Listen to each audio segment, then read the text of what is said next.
This story begins off the coast of Puntland, Somalia, at the very tip of the Horn of Africa. The geology of the region means that it's blessed with the richest fishing grounds in the country. The region sits on a continental shelf where marine life is concentrated, but the waters around Puntland also happen to be an ecotone, which is where two different biological communities collide and integrate.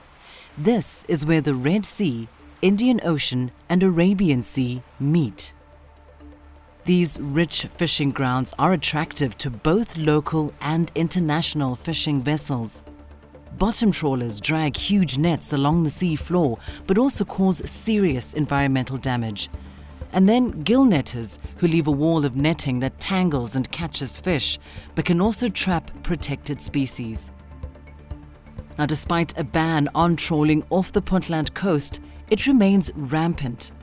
Illegal, unreported and unregulated fishing, or IUU fishing, is a real problem in these waters and even has connections to the illegal arms trade. So it's here that our story begins, with 7 long-haul trawlers known as the Somali 7.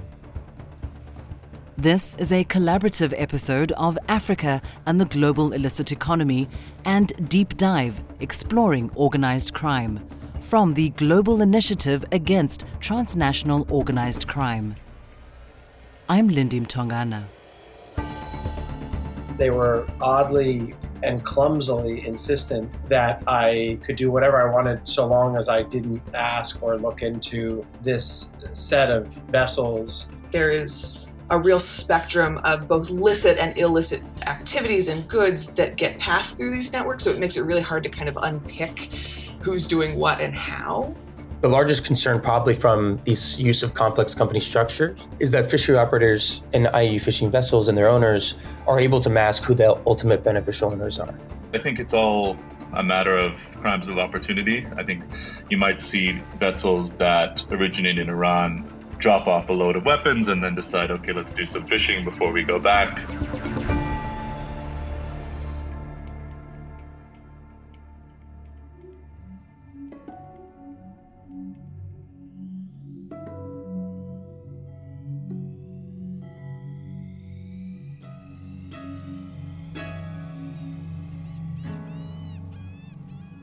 Koltpatana 51, Chotpatana 55, Chot Chai Navi 35, Chai Chanachoke 8, Chai Navi 54, Chai Navi 55, and Superm Navi 21, dubbed the Somali 7.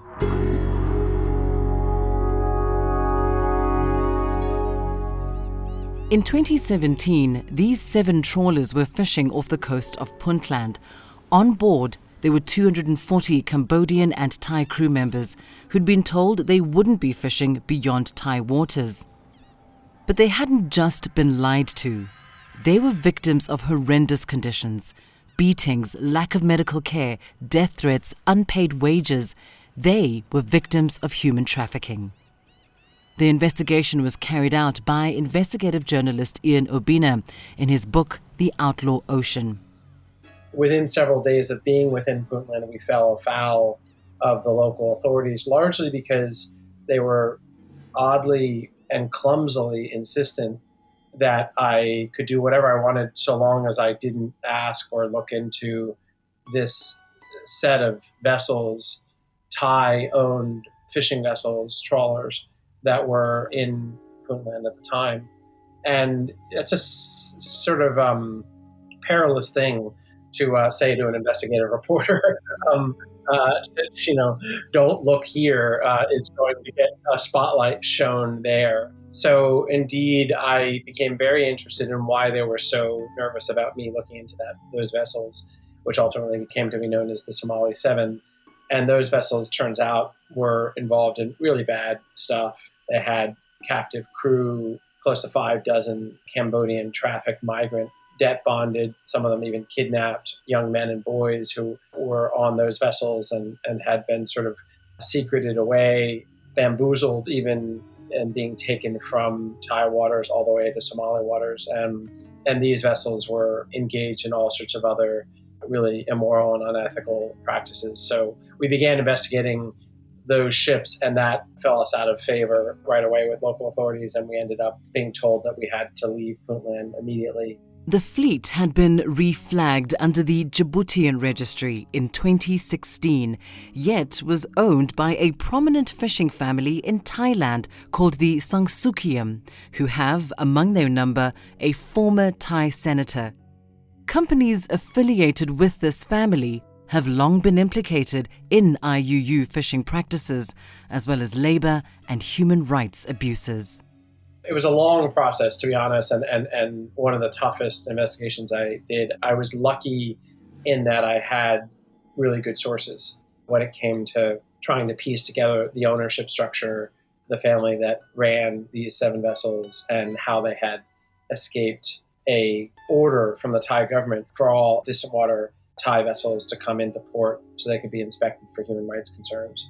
And it also put me in touch with key advocates in Thailand and Cambodia. Most of the crew were Cambodians, who then helped me get in touch with these guys' families. And that's really when I was able to begin tapping into the guys themselves who were on the ships, because 4 of them had paid off Somali guards to get them SIM cards and were actually in communication with their families and were sending pictures and testimonies back to Cambodia by cell phone as to what was happening to them. And once I tapped into that pipeline of information, I was able to really fill in the picture of what was going on those ships. Those hellish conditions and abuses on the Somali 7, according to Ian's research, took place with the knowledge and complicity of both the Somali federal government and Puntland administration officials. And it was Ian's reporting that had a hand in bringing that abuse to an end. Some of those on board were able to return to shore in Puntland and were slowly repatriated to Cambodia and Thailand. At the same time, Thai authorities opened an investigation into the owners of these Somali 7 vessels over IUU practices and the use of trafficked labor. But that isn't the end of the Somali 7. It was just the beginning.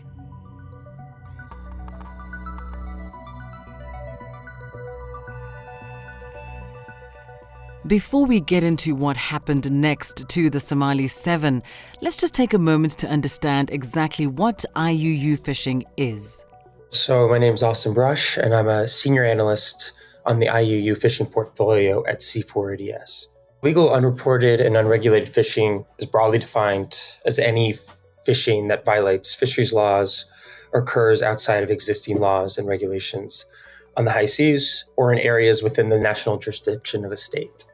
So more specifically, that's broken down into 3 different categories. So first, we have illegal fishing, which includes the fishing activities of a national or foreign vessel in the waters of a state or on the high seas that are in direct violation of any laws and regulations of the authoritative body in that area. Meanwhile, unreported fishing includes activities that are not reported at all or purposely misreported to the relevant national authority or regional fishery management organization. So in that case, we can see sometimes unreported catches or landings entering the market, for example. And then finally, unregulated fishing includes fishing activities in areas or for fish stocks where there are no applicable conservation or management measures in place, therefore occurring kind of outside of a regulatory framework that's specifically designed to manage either that region or area of the high seas or the species that's being caught within a specific region. And in trying to understand the scale of IUU fishing, do you look at it from the perspective of the value generated from IUU fishing or the value of money lost to formal fishing? I think it's a little bit of both. So there are current estimates out there that have been used to quantify what the total value of IUU fishing as a whole is. The most recent estimates I've seen have placed the value generated from IUU fishing at around $10 billion to $36.4 billion annually, which makes it the 3rd most lucrative natural resource crime. But that cost affects different regions and different countries a little differently.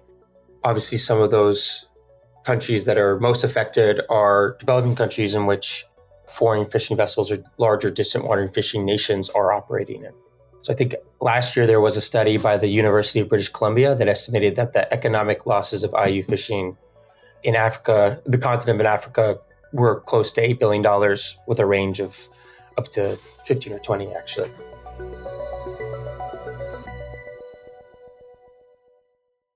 Okay, so we now know what IUU fishing is and how much money there is in this illicit market.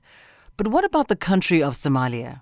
Somalia has a really troubled history: famine, civil war, Islamist insurgency, piracy, and a fractured political landscape. Here's Dr. Catherine Petrich, a visiting assistant professor at the Middlebury Institute of International Studies in Monterey, California.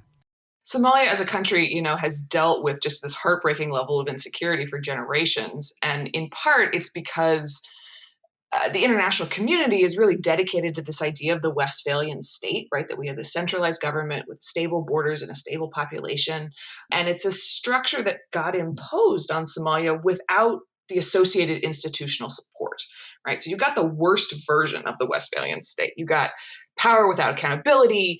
You got throwing over of the social contracts. You have erosion of traditional structures that were maintaining some, degree of stability, and a lot of vulnerability to external intervention. And then you throw on major challenges like drought and famine that really need a central power to respond to those effectively. And it's kind of no wonder you end up in this cycle of instability. So I completely understand how we ended up with this constellation of competing state powers in Somalia and their competition with each other and sort of those dynamics. But it creates a lot of opportunities for spaces in between them for illicit and problematic actors and corruption, alternative governance groups to emerge, right, and contest for that state power. With this fractured political system of competing state power, how do people gain the right to fish in Somali waters? Why is the region susceptible to IUU fishing? And how complicit is the state in this environmental crime? Since the early 1990s, there's been no strong central government, and the country has broken up into a series of smaller regional states with a very weak federal government in the capital of Mogadishu. This is Jay Bahadur, a researcher at the Global Initiative Against Transnational Organized Crime and the author of the paper Fishy Business, Illegal Fishing in Somalia and the Capture of State Institutions. One thing is the lack of government capability. There's no navy. The Coast Guard is extremely limited. Vessel monitoring systems, the ability to track maritime activity is extremely limited. Coastal radar systems are very limited. And then you have competing jurisdictions whereby, for example, regional administrations may grant licenses and permissions to fishing vessels, which the federal government won't recognize, and vice versa. So you have a patchwork legal framework and no agreement really on what constitutes legal or illegal fishing. Well, there are two main protagonists in this story linked to the state. First, we have the federal government of Somalia. Now, there's the breakaway region of Somaliland and then 5 semi-autonomous federal member states. Our focus will be the state of Puntland. The extractive industries like oil and gas or fisheries are important parts of the economy, but the federal government and the member states repeatedly enter into separate and often conflicting contractual agreements with foreign entities. These overlapping jurisdictions create predictable tensions and make doing business challenging. Basically, there are some rules around sharing revenue from license sales and so on, but most importantly for this story, federal member states are not permitted to issue licenses to any non-Somali vessel or company. That is the exclusive right of the federal government.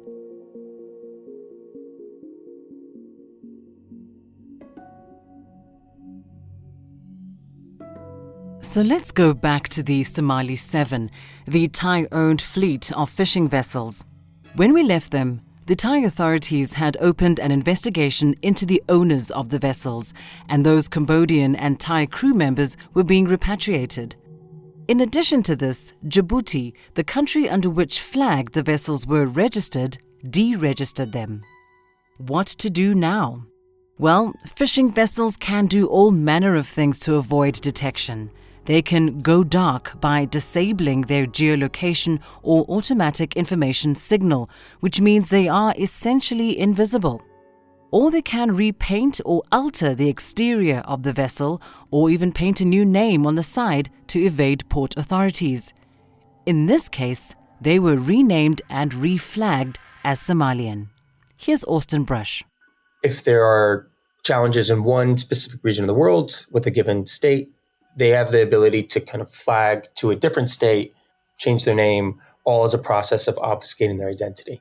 So actually within the report, looking at Somalia's fishing sector, one of the main cases in it, the Al Wassam fleet or the Thai 7, many of the vessels there were sold to new companies, changed their names, repainted their exteriors, and then continued to operate despite having been involved in kind of highly public infractions in the past. And so while these vessels were sold and changed key identifier of their vessels, another key component of that is the lack of data on ownership in the fishing sector and the difficulty to confirm when these vessels are sold, whether they're actually being sold to different companies with different ownership, or if they're just being sold to companies also linked to their former owners and just changing their names and other identifiers such as that. The Somali 7, or at least 4 of them, were now known as Al Wassam 1, Al Wassam 2, Al Wassam 4, and Al Wassam 5. They were given Puntland fishing licenses and enrolled under the Somali flag registry by the federal government's Ministry of Ports and Marine Transport. Essentially, a number of vessels under investigation were given legal cover and legitimacy by the Somali state. Now, stay with me.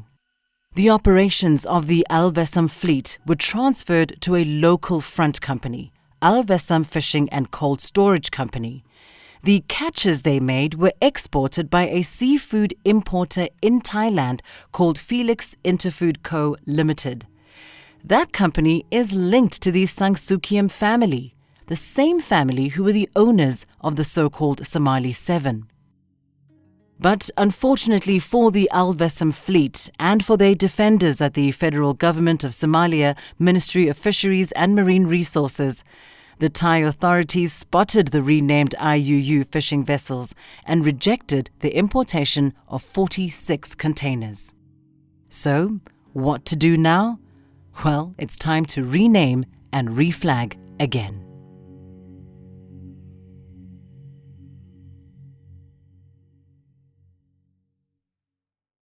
How do these international companies from places like Iran, Yemen, Thailand, and China manage to obtain licenses? Despite the licensing agreement between the federal government and member states, the research from the GI has shown that a lot of the revenue generated goes into the pockets of local fixers and state officials. Here's Ian Obina. These entities, these companies, be they foreign or not, were businesses that had figured out how to tap into the money to be had. So these are the fishing companies that wanted to fish in these waters, but they needed to figure out how to do it, bureaucratically, safely, etc. You have to know the right players and who to pay and for what and what papers you need and all that.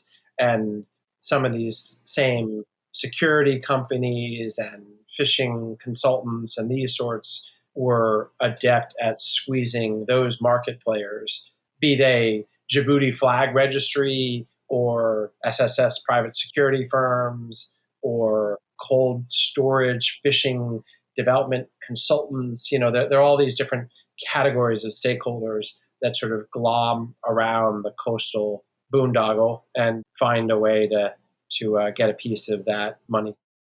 In 2015, a dhow called MV Nasir was intercepted by an Australian naval vessel. Alongside the master of the vessel, Javed Hoot, an Iranian national, the Australian forces captured anti-tank guided missiles and other weaponry reportedly destined for the Houthi rebels in Yemen. Here's Catherine Petrich. So my understanding is that there aren't a whole lot of foreign criminal networks active on the ground in Somalia, but there are many different groups that have relationships with domestic networks, right? And that there is a real spectrum of both licit and illicit activities and goods that get passed through these networks. So it makes it really hard to kind of unpick who's doing what and how. So, for example, in Jay's report, right, he talks about this intersection of illicit fishing vessels and arms trafficking, right? So those arms traffickers are not necessarily setting up their own networks within Somalia, but they're tapping into and having relationships with domestic networks. So in this way, what we would sort of call the illicit economy of all of these activities is booming, but you're not necessarily seeing narco traffickers from Latin America setting up shop, right, in Puntland. And that's what's particularly interesting about this case. Javed Hoot, who later claimed to own 7 dhows which were used for arms trafficking in Somalia, also admitted to involvement in the Somali fisheries sector. He stated that he used local fixers. He would pay per vessel for the permissions, and it would all be sorted by the Somali fixer, who would even provide 2 armed guards on board. Many of them have relationships with the Puntland government, so they'll obtain fishing licenses or what might be seen as by some as legitimate fishing licenses, but by the federal government as illegitimate. But in any case, they'll obtain some manner of fishing license permission for the vessel. Again, they'll allow the vessels to come to ports in Puntland, so whether engage in trading for food, for fuel, charcoal. They'll provide armed guards, and they'll essentially protect them from potential pirate attacks or other forces in the community. And in exchange, they're allowed to fish. Generally, these fishing licenses last about 45 days, which is sort of the limit of what these vessels from Iran, fishing dhows. And in exchange, the agents will receive between $10,000 and $15,000 from the vessel owners for their services. According to internal documentation obtained by the GI between the 10th of September and the 18th of October 2020, the Puntland Ministry of Fishing and Marine Transport licensed 52 Iranian vessels that are engaged in jidmo or trawling, which, as we pointed out earlier, is illegal under both Puntland and Somali law. The names of these agents were also listed and comprised of just 5 individuals, receiving between $10,000 to $15,000 per vessel, which means the illicit money generated from this licensing scheme could run into the millions of dollars.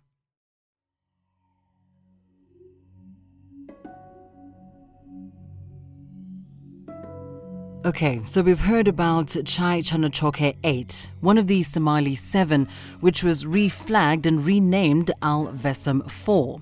But after being spotted by Thai authorities, it was time for another name change. Step forward, the Marwan 1. But before the Marwan 1 could sail anywhere, it needed a crew. Here's Jay Bahadur. Essentially, in order to provide a crew, because the original crews of these vessels had all been trafficked seafarers from Thailand and Cambodia, there was a really big scandal about it. They needed a new crew. And in order to do that, they reached out to an illegal or unregistered fishing agent recruiter in Mombasa, in Kenya, who then provided them a number of crew members, and they flew all the way to Somalia, were transported to the very tip in the north of Somalia, and embarked on board this vessel, the Marwan 1. And soon found that they had become indentured laborers as well as was the case with their Thai and Cambodian predecessors. The unlicensed agency that hired the new crew members dealt with an individual named Abdul Qadir using, and get this, a Thai mobile phone number. Abdul Qadir provided Puntland work visas through a company called Somlink Fisheries Investment Co., based out of Oman. The Marwan 1 had its crew. But, as Jay said, the conditions aboard the Marwan 1 were alleged to be horrendous. 20-hour working days, sleeping in the open, injuries untreated, denied food for days, threatened with being locked up or shot and denied medical treatment. Another example of Somalia's slave fishing vessels. After nearly 4 months, the crew eventually returned to Kenya, following an intervention from the Kenyan government. Each crew member, who was promised $240 a month, left with between $400 to $500 for 4 months, enough to pay for the airfare home. This version of events is disputed by Somlink Fisheries, who claimed that the Kenyan agency provided unqualified crew. But despite this, the Somlink Fisheries representative says they discharged the crew with full compensation. Considering the history of ownership of these vessels, it's interesting that Abdul Kadir, the director of Somlink Fisheries, was using a Thai mobile phone number to get a crew from an unlicensed agency. Indeed, after questioning from the GI, a Somlink Fisheries representative admitted that the Abdul Kadir family has partnered with the Sangsukiam family from Thailand in the past, the owners of the Somali 7, but that all ties had been severed. Jay Bahadur says Somlink Fisheries acted as a front company. This Somlink Fisheries company was essentially there to legitimize it as a Somali company. It was there to facilitate what they needed on shore, perhaps fuel, perhaps crew members, things like that. And then as well provide export paperwork to evince the claim that the products of these vessels were exclusively Somali in origin. And the connections don't stop there. Remember the Alvesam Fishing and Cold Storage Company? The front company which took over the fishing operations of the Somali 7 renamed the vessels and became known as the Alvesam Fleet. Well, that fleet is operated by a family out of Bosaso, Somalia. They own another company, Somlink Fisheries. These two companies, Somlink Fisheries and Alvesam Fishing and Cold Storage Company, through phone records obtained by the GI, reveal that mobile phone numbers associated with these two companies show numerous contacts with members of the Muhammad Omar Salim network, who are known arms traffickers in Somalia and Yemen. Yeah, there is. I think it's all a matter of crimes of opportunity. I think you might see vessels that originate in Iran drop off a load of weapons and then decide, okay, let's do some fishing before we go back.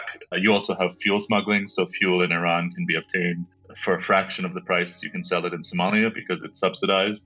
These networks are quite independently operating, and I think commit various crimes of opportunity as occasions arise. So what of the Marwan 1? Well, just a few months after the Kenyan crew members returned home, the vessel was publicly listed as an IUU fishing vessel by the Indian Ocean Tuna Commission, or IOTC, an act which Somlink Fisheries claim was illegal and forced this vessel to end fishing operations. Saying that, the Marwan 1 was spotted fishing in Puntland waters towards the end of 2020. We've followed the journey of the Somali 7 and the Alvesam fleet. Ultimately, they were disrupted not by the Somalian authorities but the Thai. They questioned the legitimacy of the Somali export documentation. But learning from this experience were the architects of another IUU fishing scheme, who went to the very top of the Federal Fisheries Ministry itself to ensure their export documentation looked legit. Next, we're going to look at the Northeast Fishing Company, NEFCO.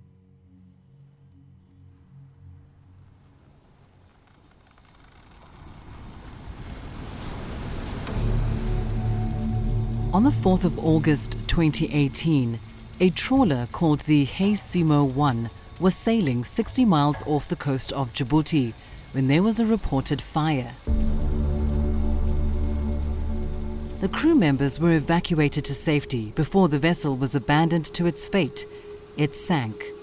Fortunately for the apparent owners of the Hey Simo 1, the Northeast Fishing Company, they would be able to submit a total loss insurance claim. But strangely, the registered insurance policy holder was another company, Al-Qaus Overseas Trading. We'll come on to them shortly, but first, let's focus in on the Northeast Fishing Company, or NEFCO. Jay Bahadur. Yeah, NEFCO is a local fishing company based in Bosaso in Puntland. It's owned by a Somali family that began operations in the late 1980s. They began by buying up fish from local fishermen and then exporting it abroad. So essentially operating what's called a reefer to collect fish from local fishermen. They then expanded into operating 4 trawlers, which are in fact illegal under both Somali federal and Puntland law. Okay, So this section has a lot of company names in it, shell companies and complex corporate structures. But stay with us. There will be a link to the paper in the summary to this show, and there you'll find a helpful diagram showing all of these connections. NEFCO was founded by a man called Isse Haji Farah, otherwise known as Captain Isse. He's the director of UAE-based Al Jubail Trading Company, who are the parent company of NEFCO. Captain Isse's younger brother is called Sire Haji Farah. Thought to be a founding member partner of NEFCO, he is also a prominent Puntland politician, once holding senior positions like Minister of Finance and Minister of Planning and International Relations. In addition to this, NEFCO have significant connections with senior members of the federal government. So we have elaborate corporate structures and shell companies, connections with senior government officials. But what has this got to do with IUU fishing? So one thing NEFCO was able to do is through a former member of the company who's now a federal minister in Mogadishu, they were able to find individuals within the fisheries ministry to essentially issue fraudulent documentation. So documentation detailing the catches, certifying them as a product of Somalia, and certifying that they had undergone health inspections, even though these vessels or their catches were never, within thousands of miles of any regulatory authorities in Mogadishu. And essentially, we were able to establish this through leaked documentation from a source within, well, I'll just say with knowledge of the situation, who was able to provide some of the documentation and also some correspondence between key players that outlined exactly what was going on. NEFCO has an uncanny ability to operate either outside or just on the fringes of the law. Through its political connections, they are able to consistently obtain fishing licenses, flag registrations, and those valuable export documentations through official channels. In 2014, the incoming president of Puntland, Abdiweli Muhammad Ali Gas, vowed to fight IUU fishing by foreign vessels. In March that same year, the Puntland Minister of Fisheries revoked all existing fishing licenses without exception and a 3-month moratorium on new ones. Good news. But somehow, NEFCO was able to secure permissions for 4 trawlers, flagged under the Republic of Korea, the Ixthus 7, 8 and 9 and Beak Tang 37. These vessels were operated out of Muscat, Oman, by a company called Rasa Trading Company Limited. The president of Rasa Trading Company Limited is a Korean national, Jum Bai Kim. NEFCO claimed to have purchased the vessels, although it is highly likely that Kim is at least a part owner. But regardless, what we do know is that in November 2014, these vessels were renamed. They were now called Butiyalo 1, Butiyalo 2, Haisimo 1 and Haisimo 2, and had been re-registered under the Somali flag by the federal government's Ministry of Ports and Transport, giving them legal cover to fish within Somalia's waters. Why? Well, perhaps it was due to the fact that the South Korean government had tightened regulations on vessels flying its flag due to increased international scrutiny in countries engaged in IUU fishing practices. But the decision to grant these licenses to NEFCO was rejected by the federal government. In fact, they even reported the NEFCO vessels to the IOTC for engaging in IUU fishing in Somalia. Just 1 month later, the weakness of the state institutions was in full view. Here's Jay again. Yeah, so this was, I think, in 2015 when these vessels, Butiello and Hasimo, were 2 vessels operated by this company, NEFCO, or the Northeast Fishing Company. It was around this time, this was just after they had been reflagged as Somali vessels in order, again, to conceal the nature of their ownership and their foreign operations. But they attempted to then enter Salalah port in order to transship their catch, the products they had been fishing in Somali waters. And they were denied entry to the port because the Somali government essentially wrote to the Omani authorities and told them that these were not legitimate Somali flag vessels. So they were initially denied entry to that port. But that wasn't the end of the incident. A day later, the Puntland Ministry of Fisheries sent a letter to the Omanis accusing the federal government of spreading false accusations against NEFCO and assuring them that the vessels carried valid Puntland licenses. Just a few days later, the federal government backed down and retracted its original claims. The vessels were allowed to go about their business in the Omani port. Now, firstly, it's worth pointing out that trawling is illegal under both Puntland and Somali law. But this also shows the level of influence NEFCO have within the corridors of power and the relative weakness of state institutions. A regional authority was able to override the decision of the federal government. It is likely that NEFCO are acting as a front operation for Jumbai Kim, the Korean national based in Oman who we met earlier. Yes, I mean, that's the current understanding. There are multiple reasons we've come to this conclusion, but one of them was that when one of these vessels sank in 2018, the registered policyholder for that vessel, which received the insurance payout, was a company owned by Jumbai Kim. The operations of the vessels themselves are still crewed by Korean captains, which again points to an operation of Jumbai Kim. Essentially, the method in which these vessels were operating hasn't changed from the time that they were flagged as Korean vessels, so when they reflagged as Somali vessels. And our understanding is this was simply essentially a front operation in order, again, to conceal the nature of their foreign ownership.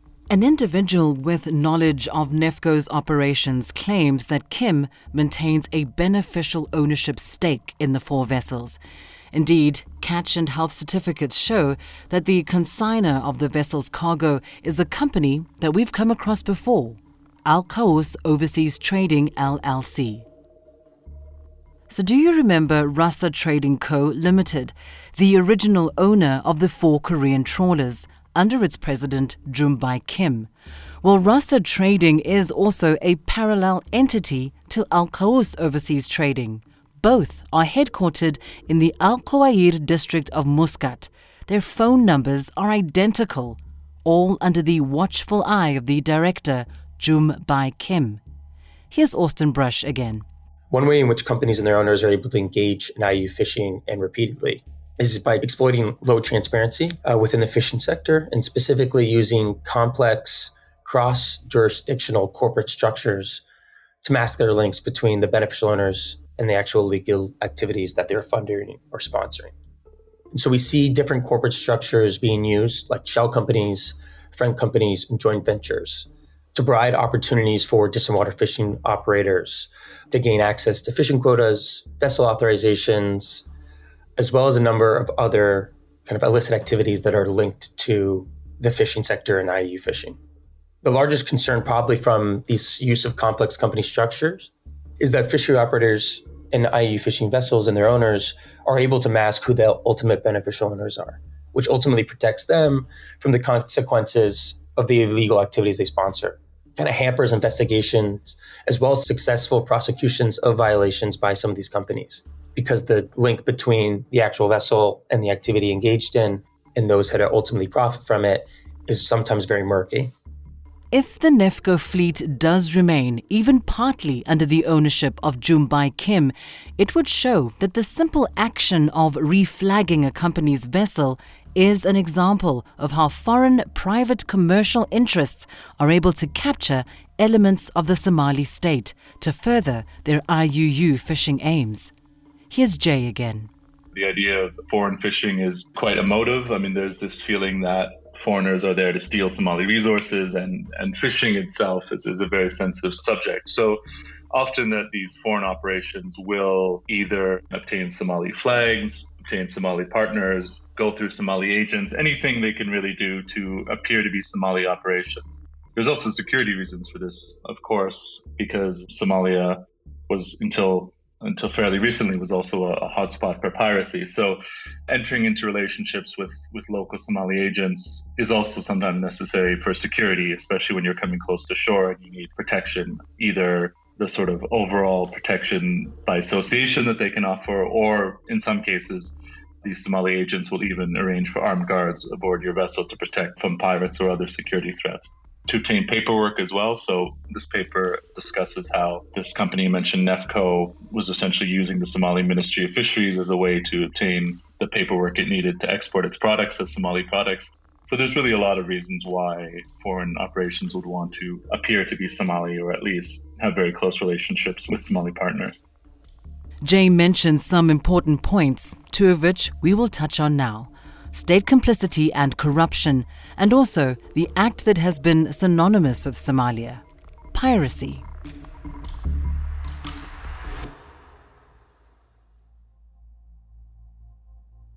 We've seen how NEFCO has connections in the highest echelons of Somali politics. Indeed, such is the company's influence that it grew beyond Puntland to the Federal Ministry of Fisheries and Marine Resources, possibly even including the ear of the minister himself. In 2019, Captain Isse moved NEFCO's export operations from Oman to Djibouti. He now used the title Managing Director of HF Trading Company FZE, a company headquartered in the Djibouti International Free Trade Zone, the largest of its kind in Africa. The company is using the port to transship their catches to a seafood importer in China. Now, to get this cargo into China, it needs to satisfy the import regulations, which includes the catch and health certifications. Basically, where have they come from and are they in a sanitary condition?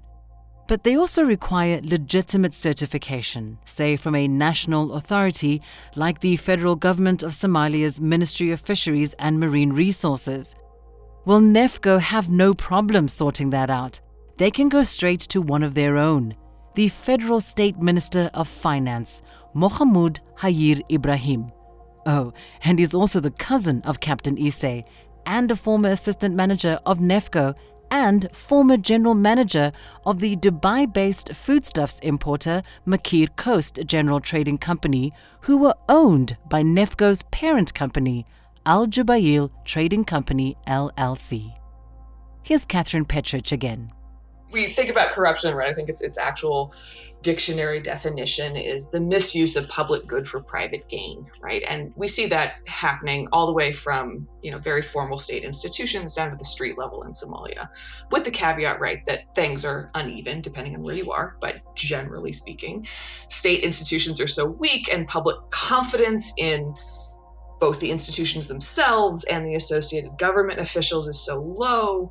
There's very little buy-in. Why would you give social capital or taxes to something that's effectively just robbing you, which then, of course, creates this downward spiral of weakened institutions and opportunities for corruption. So unfortunately, it seems as though the federal government has just enough power to personally enrich the people who rise to the top of those structures, but not enough to hold them accountable to their constituent populations. According to leaked documentation seen by the GI, NEFCO representatives, including Captain Isse, would send unsigned catch and health certificates to Ibrahim, who would in turn send them on to the Ministry of Fisheries and Marine Resources, including to Minister Abdullahi Bidan Warsame. These certificates would then be signed and stamped with no actual evidence that a physical inspection had been done. Given that the vessels are in the Djibouti Free Port, it's highly unlikely. Alongside this, the federal government continued to support the fishing licenses awarded to NEFCO trawlers by the Puntland administration, despite, as we have mentioned before, that it is illegal under Somali and Puntland law. Here's Ian Urbaner again. It's such a complicated scene. There is, on the one hand, as I read the history and have reported there, this truth that at some point bleeds into fiction.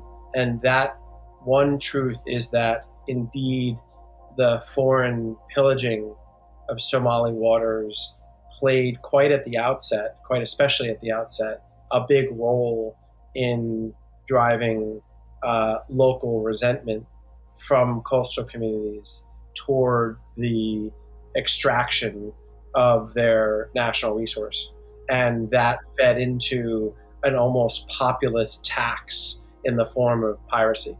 That's true to some degree, But quickly that truth bled into fiction, or if you will, this sort of one thing became something else in the form of a large business, an extortionist business that, in my view at least, and from the smart people I've talked to and sort of been tutored by, like the piracy narrative became a big business reality, and no longer was this a populist tax on foreign invaders, but rather a straight up extortionist criminal enterprise that was in no way truly benefiting local fishermen or local communities. It was just sort of squeezing money in brutal ways from those whom it netted.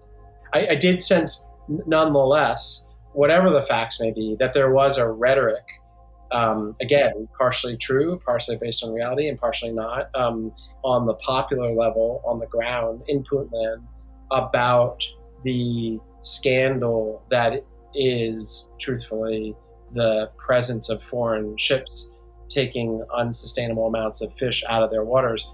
What often didn't get said, though, in that local rhetoric is the huge role that Puntland and federal Somalia officials played in the very corruption of that pillaging, and just the sort of complicity, deep complicity by local players in Somalia in the whole racket that was to the disadvantage of average Somali citizens.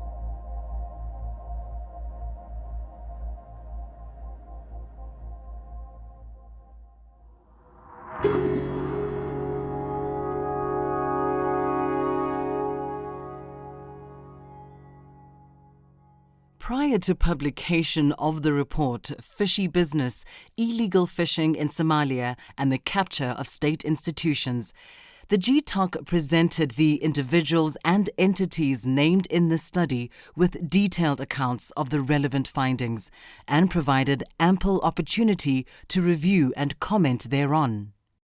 Abdullahi Bidan Warsame, Isse Haji Farah, Mohamud Sheikh Abdullahi Abdirahman, Jumbai Kim, Alvesim Fishing and Cold Storage Company, and the Puntland Ministry of Fisheries and Marine Resources did not respond to the GI-TOC's outreaches.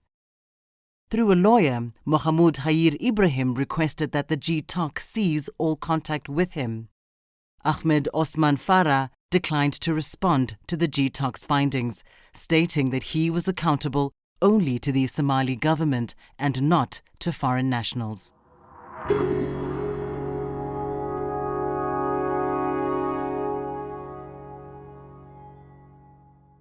What can be done to combat IUU fishing in Somalian waters? For one last time, let's go back to Jay Bahadur, who wrote the report that this podcast is based on. One important recommendation is that the federal member states and the federal government need to sort of get on the same page. So that means that they can agree and make public, for example, which vessels are flagged under the Somalia flag, which vessels are legally operating in the country. I also suggested that the Somali federal government should make any Somali-owned company that's applying for a license or for flag registration should make its beneficial owners apparent, so that it's clear when a Somali company might be used as a front or an agent for foreign fishing interests. And then essentially a third recommendation is for importing countries to treat any fishing product that's either a product of trawling or a product of a license obtained from a federal member state should be treated as illegal. But essentially the overarching theme is that there needs to be a way to streamline the system from both an internal and external point of view, and essentially make it clear to foreign actors and importing countries what is considered legal and illegal under the Somali system. That's all we have time for in this episode. I'd like to thank Jay Bahadur, Catherine Petrich, Austin Brush, and Ian Urbina for taking part in this podcast episode. A link to Jay's report, Fishy Business, Illegal Fishing in Somalia and the Capture of State Institutions, is in the summary to this show. There is plenty of additional detail in the report to get your teeth into. You can also find a link to Ian's book, The Outlaw Ocean. please leave a review, like and subscribe to this podcast. For more information about the GI or to find other reports, podcasts and events, head over to the GI's website, globalinitiative.net. Thank you for listening to this collaborative episode of Africa and the Global Illicit Economy and Deep Dive Exploring Organized Crime from the Global Initiative Against Transnational Organized Crime. I'm Lindy Mtongana. Thanks for listening.